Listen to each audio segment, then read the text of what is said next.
Hello everyone, welcome to a update video. This is something I've been kind of running through my head and everything for quite a while, and I definitely had some time to sit down and think while I was on vacation, just to put any fears that may be forming in the pits of stomach based off of the title of this video and what I'm talking about right now.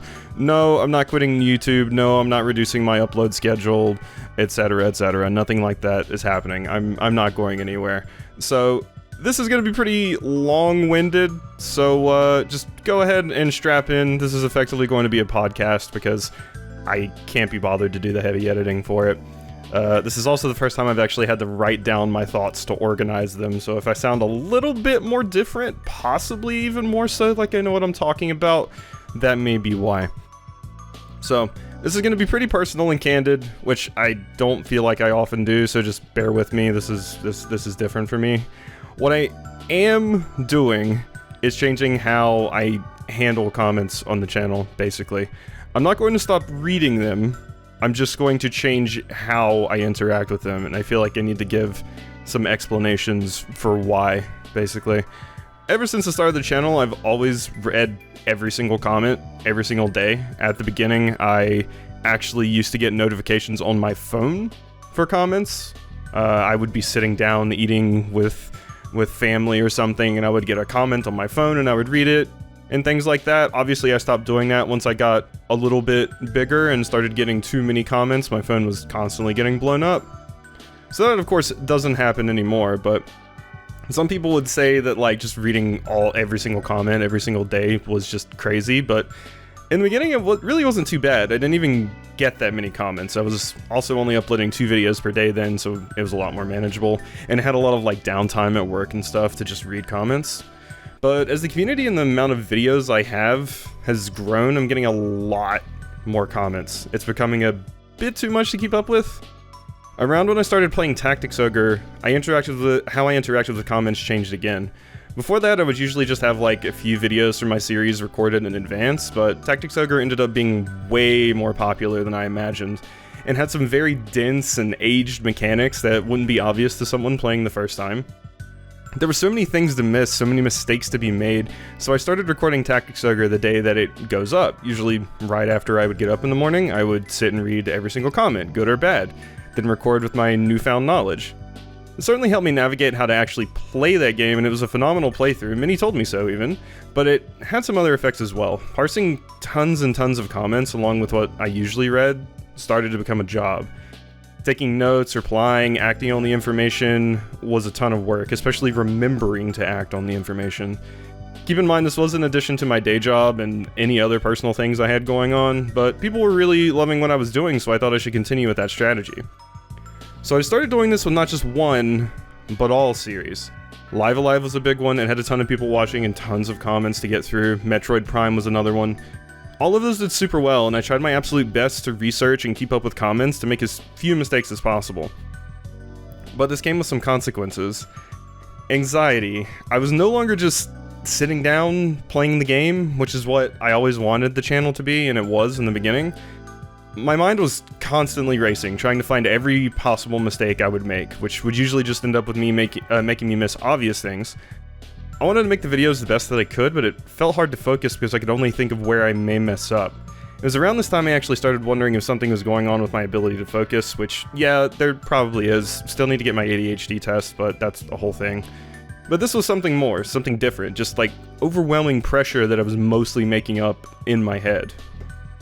Second is backseating. Some of the anxiety was caused by backseating, of course. This happens to anyone creating content on the internet, and oftentimes people aren't even really being malicious about it. But people, especially people that have played the game before, can have unrealistic expectations of what a first-time player should do, or pick up on, or notice. It's difficult to empathize with someone playing something for the first time when you've played it yourself. I mean, even I struggle with this. Doing so casually usually means you weren't thinking about most of these things and you were just enjoying the game, you know, having a good fun experience. But with the eyes of a more experienced player, you see the things that you wouldn't have seen during your own playthrough. Like I said earlier, most people aren't doing this intentionally. It's from a place of wanting to help usually, like, oh, I remember I found this out way later, it would be cool if this person knew this earlier.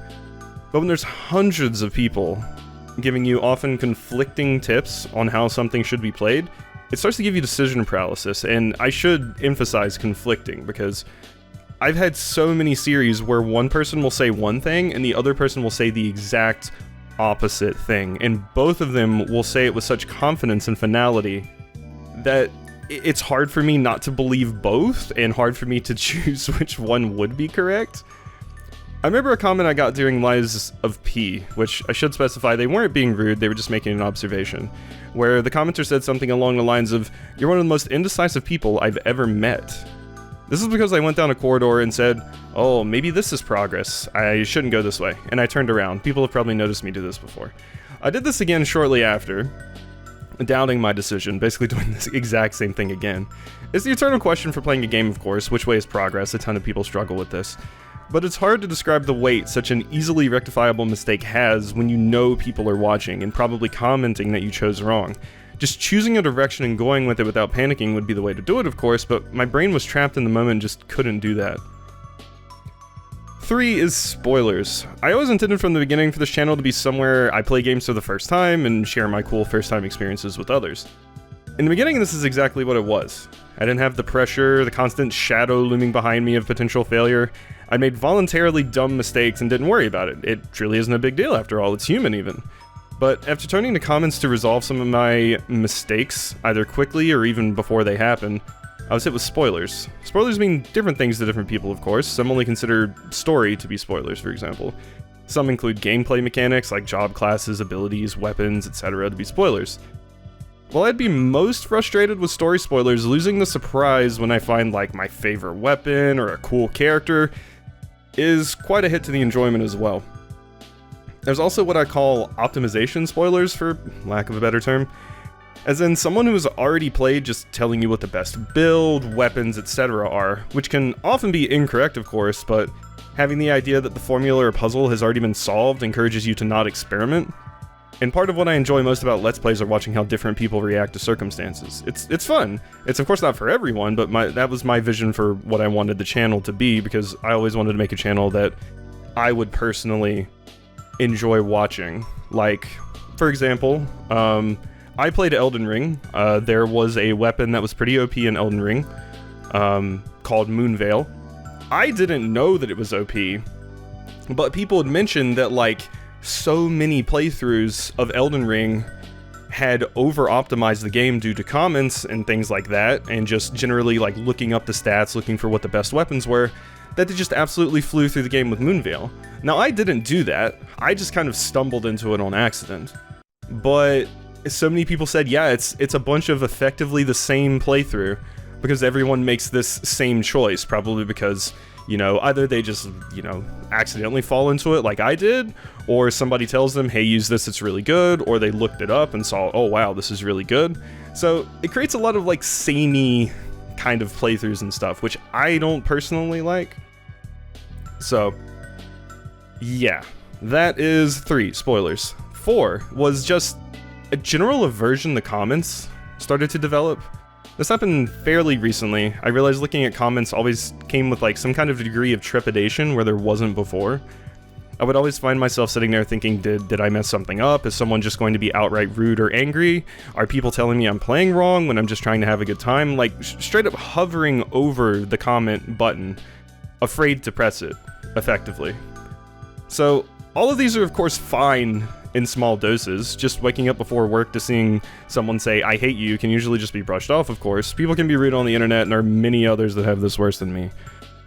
But when they all come together, it can be a bit overwhelming, overstimulating. People that give tips are just trying to help, but when you're parsing so many comments pointing out your flaws, it starts to affect your mental just a little bit. You start wondering, is there something wrong with me? Is it just me that has these issues? Why do I not notice these things? I can clearly see them when I'm looking and like editing and things like that, but I don't notice when I'm playing it. And I mean, there's very specific reasons for that as well, because when you're watching someone, you're not having to worry about your place in the world. You're not having to worry about controlling the character. So your eyes are kind of free to look at other places on the screen, which is where like LP blindness and streamer blindness and things like that come into play. So, and the answer is like, no. None of those things are any kind of problem with me or anyone else that struggles with those sorts of things. but having so many examples for your brain to constantly see at all times really makes you start to like consider it, that like, oh yeah, maybe, you know, maybe there is something wrong with me. This is of course ignoring all the other factors everyone deals with in life. Having something pretty substantial happen in life that has you worried, then reading someone pointing out something as simple as, hey, you missed that door back there, it makes that issue seem so inconsequential compared to what you're going through. This isn't the fault of the person, of course. They have no idea what you're going through, and they have no way to know what you're going through. And I should reiterate, this isn't me saying comments are terrible. Yes, there are jerks, but we all have to deal with those on the internet. They're usually sad and bored. The larger issue is just how I and a lot of other creators handle parsing such vast amounts of opinions. It feels like an obligation, like you're letting people down if you're not trying your best. But it's a ton, even with my pretty small following to handle. Like, even like responding to positive comments, like that comes with its own form of like expectation. Like I feel like I have to, you know? Because I'm like letting people down if I don't. And that's just the thing. Especially for me. This isn't a job. I've been treating it like a job. I've been putting more effort into this than I do my full-time job, despite getting very little payoff for it. I've effectively been working 2 jobs, and it's because I just actually love making videos. I think it's super, super fun. Most people don't know this, but the only reason I'm able to upload as much as I do is because I work from home. All of the behind-the-scene things that most people probably don't even know about, like rendering, uploading, making thumbnails, choosing what games to play, taking notes, etc. All of that happens only because I do it during slow times at work. Some of you may remember when I only uploaded 2 videos a day. That was before the pandemic, when I was still in the office. Videos were much shorter and less edited because I did everything when I got home from work. But I saw work from home as an opportunity to really grow the channel and expand what I do. So I started doing an unhealthy amount of work on it, thinking I may have to go back into the office at any time. I needed to capture this lightning in a bottle. Who knows when I would get another chance? But it's been years now, and while I could of course go back to the office, it isn't happening right now. So I need to slow down. I need to treat this like it is a hobby. I absolutely love doing this. It's so special to me and has led me to meet some amazing people and have fantastic opportunities. I met a fantastic group of friends that I stream with through this, right when I had begun drifting apart from many of my longtime friends. I had the opportunity to speak to a college class about my experiences with a few other creators. I met some cool developers that were excited to have someone cover and show passion for their creations. None of that would have been possible without this, and I don't want to burn out or lose that because of an obsession with perfection when there truly is no such thing. As I said earlier, this doesn't mean I'm going to stop reading comments. There's so many great benefits to them. Many are quite positive and uplifting for me. Hearing that someone really enjoys the videos and it helped them through a rough time or even provided entertainment is immensely fulfilling to me, since that's what Let's Plays always were for me. I of course do make dumb mistakes that I may not realize until seeing someone point it out, i.e. there's a hotkey for doing this thing or totally not understanding how a skill works. So it's sometimes helpful to see those as well because it, you know, may be something I just would forget about otherwise or not know. I do play a lot of games where sometimes the mechanics are weird, and I do need a little bit of help. I mean, a perfect example is Unicorn Overlord right now. Some of the mechanics are just straight up mistranslated. Like, it will just tell you it does one thing, but it actually does the opposite thing. And comments can help with that, of course. So that's incredibly useful. I'm mostly just changing when and how often I engage with them. I'm not doing it every day anymore. I'm not doing it when I'm not feeling well anymore. That just leads to pain for me. I'm going to do it when I want to know something, or I want to see people's reaction to something. This will of course lead to more mistakes, I'm sure, but I'm tired of trying to prop myself up like some sort of makeshift robot made for LPing. Most people probably aren't even going to care about this change, so it feels silly to have such a long-winded explanation. But it feels better to get it off my chest and just describe how I'm feeling to people and maybe give some perspective on what it's like. It's always been hard for me to open up, so I'm glad I was able to do it here, even if it does feel extremely odd at the moment. So, mentioning just to turn back to me probably engaging with comments less, I will just generally have, like, try to, you know, ask friends that may be playing the game for, you know, things that may help me out or things that I may not know, and I can trust those people to not, you know, like, spoil me on things. Be a little bit more fast and loose with, like, just looking a mechanic up if I don't understand it and things like that, just to help the videos flow better and just not, you know, have moments where I'm sitting there wondering about a thing for 30 minutes and people are screaming internally. So, yeah. that's pretty much what I wanted to say about that. Where was I? Oh god. Okay, so yeah, this is where we're, sorry. I got lost in my text file. It's pretty big. I haven't wrote something this long since probably college, honestly. But some of you may be wondering about streaming as well. I've already reduced the amount I stream for much the same reasons. It was all just getting to be a bit overwhelming. Having more me time has been very, very good, and I think those changes along with these will allow me to produce things at a better pace, on time, and just generally be happier. This is all a learning process, and as we approach 10,000 subs, it's just, you know, made me realize how much things have changed. And I do love streaming just as much as LPing, because for those that don't know, the whole reason I started streaming was because there were a lot of games that just didn't fit the vibe of an LP. Like, it's hard to make a Let's Play for a life simulator, or something as absurdly long and dense as, like, Yakuza and things like that. It also just gives me an opportunity to play things that, you know, like maybe people on the main channel aren't that interested in. Horror games, for example, typically don't do very well on the main channel, but I do enjoy playing them. And just things that I miss, like, oh, this game came out a month ago, you know, it's probably past the period where it's really going to be relevant on YouTube, but I still want to play it, so I'll just stream it, kind of thing. So, if there's ever something that you think like, oh, I wish Quasi had played this, sometimes it is on my stream channel, so. The Patreon series will of course be unchanged, aside from me recording ahead, basically, because I'm not sure if I mentioned that earlier, but yeah, a lot of this is going to come with me just recording ahead, more like I did in the beginning when I first started. I would usually have videos prepared in advance, basically. So leaning more towards that, and that's a lot of where, like, oh, I may not notice a mistake as quickly as I do currently in things, but I generally think it'll lead to just a better experience for the people that want that kind of experience, and definitely a better experience for me. I hope no one feels attacked or at fault for anything that I've said. It's not what I intended at all. It truly was just an issue the way I was consuming things. I know a lot of people have been worried about me, saying like, I don't know how you keep up with this upload schedule.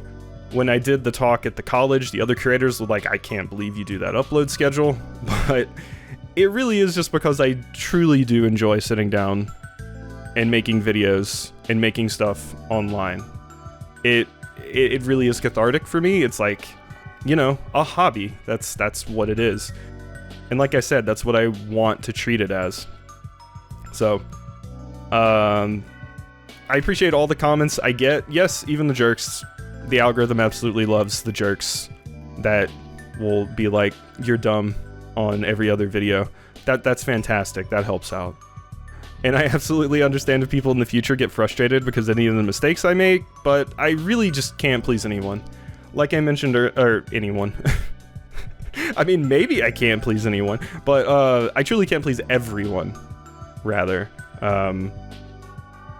I mentioned earlier that sometimes you will just straight up get conflicting things. I have had moments where people are like, why is he reading everything in the game? And people that are like, oh my god, I love that you read everything in the game. Or, oh my god, I love that you're using this character. Nobody uses this character. Compared to someone being like, why are you using that character? That character sucks. Stop using them. So it truly is just like, you really can't make anyone happy, and this is a very obvious thing, but at least for me, it's different actually experiencing these things and going through them in real time. So, and as we kind of just wrap up here, because I've already taken a lot of time. Oh yeah, it's the birthday of the channel, so that's cool. It's not when I started consistently uploading. Like, my first actual playthrough, for anyone that doesn't know, was Katana Zero. And I don't even remember when I uploaded that at this point, but it was years ago. But I made videos before that. I actually started making videos when I was in high school, and they were awful, but I still had to focus on indie games, and I mostly played indie game demos. I didn't even do full playthroughs then. So, long-winded explanation no one asked for, and personal issues aside, thanks to everyone that made it this far. I appreciate the support, and I'll see everyone tomorrow with their regularly scheduled dumb videos.